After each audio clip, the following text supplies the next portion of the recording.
La paix soit avec vous.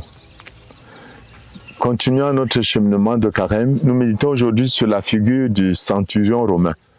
Expliquons brièvement. Le centurion est un responsable, comme un commandant, et qui a sous ses ordres une centaine de soldats. Et c'est une armée d'occupation. Et c'est à ce centurion qu'avait été confié par Pilate le devoir de l'exécution de Jésus. Parce que c'était aux soldats de mettre en exécution les décisions prises par le pouvoir politique.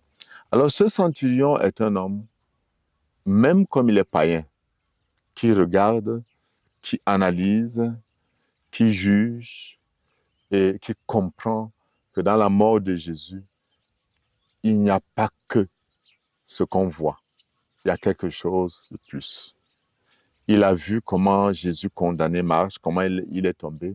Il a entendu le cri de Jésus. Il a le temple, le voile du temple qui se déchire, la terre qui tremble, et il analyse, il comprend que l'homme qui est mort n'était pas un simple homme.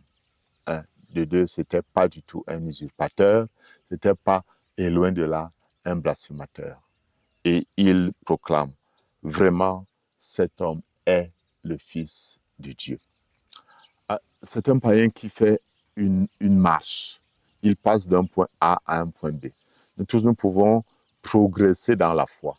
Effectivement, la foi étant une relation, cette relation est appelée à grandir.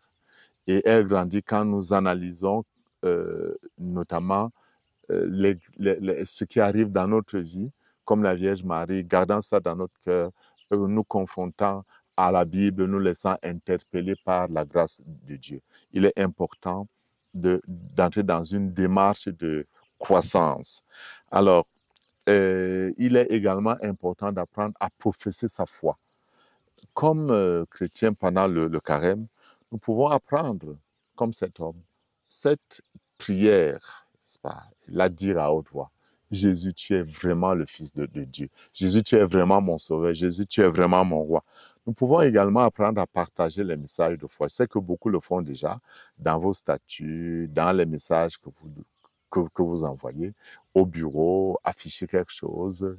Et surtout, je conseillerais aux chrétiens d'avoir le courage de mettre une croix dans leur bureau ou au marché, là où ils sont dans leur maison.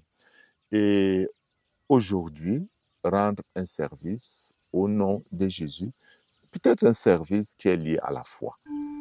Et continuons notre cheminement, bon et saint carême.